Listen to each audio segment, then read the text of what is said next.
Speed over everything. That is what you get with the Saucony Endorphin Pro 3.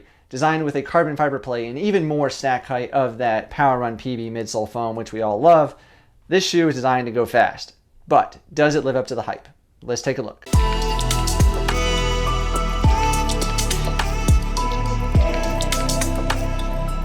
Before we get into it though, I need to let you know that Saucony did send the Endorphin Pro 3s to me to review and test. They're not going to tell me what to say. They're not going to see this video ahead of time and proof it. I'm just going to share my honest thoughts and you'll see them the same time they do.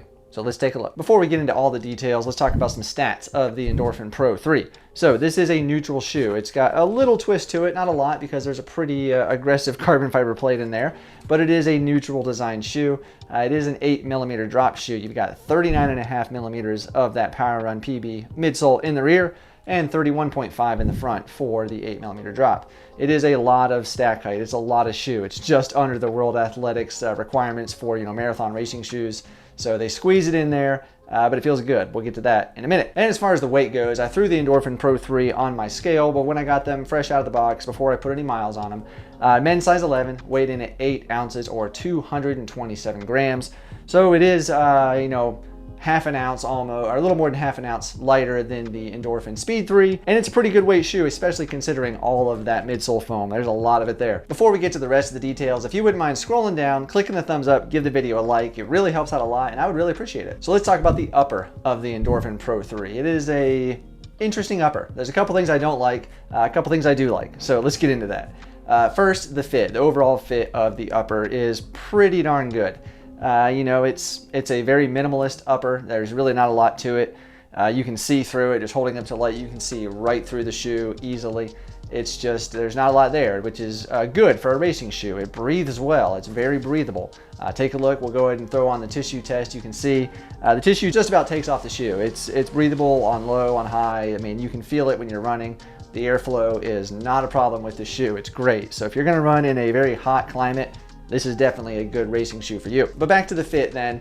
Overall it fits really well. The tongue is very thin. It is one of those kind of paper thin tongues. But with that said, it has enough of this like overlay on top of it in just all the right places. So even when cinching those laces down, it never once felt uncomfortable. It didn't slide down, it stayed put. So this tongue works. It's actually got these large holes in it too, which I guess, reduce some weight, but also increase that airflow. So it's a nice feature. I enjoy it. And then on top of the tongue, you have these laces. They're very thin laces. They're not as padded as on the Endorphin Speed 3.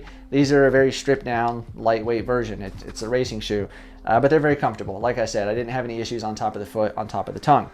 As far as the heel cup goes, the heel is pretty stout. I mean, it's not as stout as the Endorphin Speed 3. It's a little bit more give to it there, especially on the sides as well, because there's not a lot there, like I said, to this upper. It's very minimalist, but it has the same kind of issue. So if you look at the shoe, you can see the heel cup here is definitely sloped inward. And as your foot goes inside, the heel cup padding is not that great. It's pretty minimalist, but it rubs your Achilles a little bit. It rubs mine, and same thing it did on the Endorphin Speed 3. It gave me blisters, so I actually had to pre-tape my heels with these as well. It was just one of those things you had to do when I went out to go run in the shoe, unfortunately. So definitely keep that in mind if you're going to be racing, doing anything.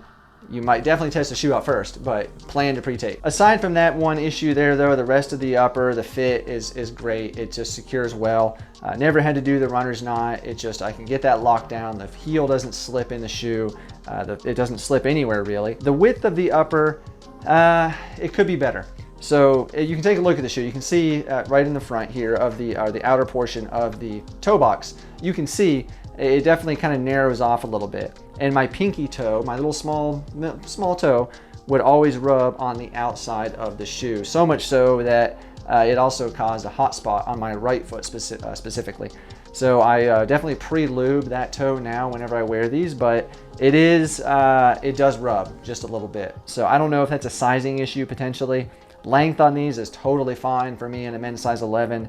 It's just a little narrow. Maybe if I went up a little bit, it might be wider. I could try that potentially. But just know the fit isn't perfect in the toe box. So pay attention to that when you do your sizing. Just like on the Endorphin Speed 3, this is that whole form fit design that's supposed to, give you a personalized feel. Overall, the shoe does fit really well with the upper. It is pretty good, except for the hot spot in the toe box for me with my toes, and then the padding in the heel cup and the angle of it, the design of it for that Achilles. So there are a couple of places. Fix those two things, maybe change the upper. It's very abrasive. It doesn't feel soft at all, really.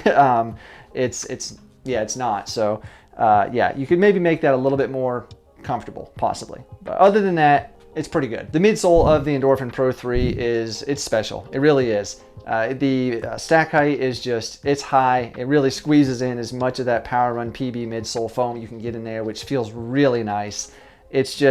It's comfortable. I can see why this is a marathon racing shoe. It has the bounce. It has that cushion to give you, your feet the protection they need, not get fatigued during that marathon race or a 50K, 50 miler if you're doing that on the roads for sure. It's special. Combined with that powerful carbon fiber plate in the midsole, you can see part of it right there in the outsole, which we'll take a look at here in just a minute. But yeah, just combined with that, it's really nice. When you take those paces up, you can take this shoe out easy. I've done it. I've taken this out at a 8:45 pace and just kind of putzed around, and it felt fine. But when you pick up the pace with this shoe, it just comes alive, and it is awesome. I mean, it really is.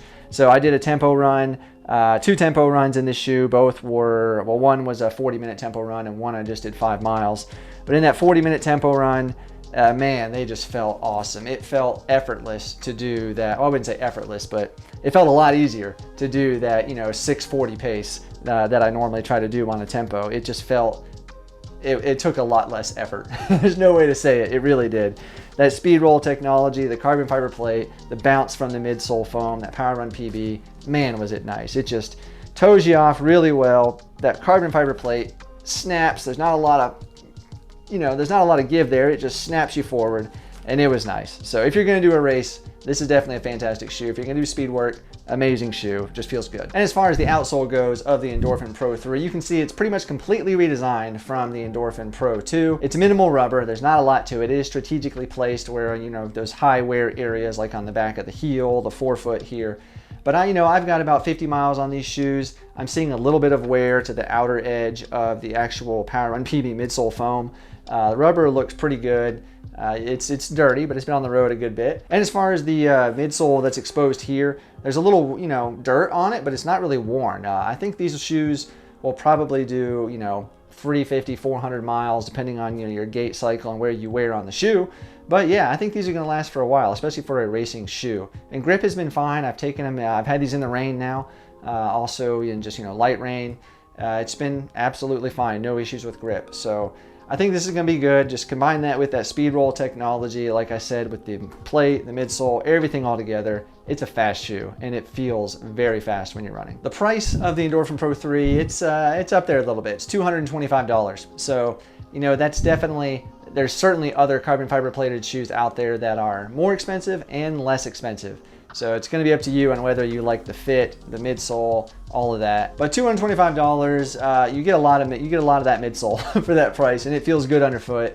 So if you have no issues with the toe box, like I mentioned, rubbing on the outside of the foot or the Achilles in the back, then I think this could be a winner for you for sure, especially, it's less than some of the other shoes out there. So give it a try for sure. Definitely give these a try, see if you like them. I think the Endorphin Pro 3 is going to pair well with the Endorphin Speed 3. You can kind of look at the Speed 3 as your, it's a less expensive shoe, so you're probably a little bit more okay with putting more miles on it. That can be your daily trainer and also still go do some tempo work. But when you need to do some track work or go do a race, like, you got a marathon to run, this might be the guy you want to take out right here, the Endorphin Pro 3. So they kind of pair well together. Before there was less difference between the shoe. I know a lot of people like the Speed line better than the Pro line, but now it kind of feels like there's a little bit more to differentiate them. So kind of something for everybody. But that's going to do it for the review of the Endorphin Pro 3. If this was helpful, scroll down, click that thumbs up. Really does help out a lot. Like I said, I would really appreciate it. Maybe click subscribe if you're new as well. You'll see more shoe reviews like this and other videos like the time I ran the Knoxville Marathon. So if you want to take a look at the Endorphin Speed 3 review, it's going to be on your screen right over here. Go take a look at that. Then on that side, I'll throw up a playlist of some other shoe reviews to check out too. Thank you for watching. Thank you to Saucony for sending this, and I'll talk to you on the next one.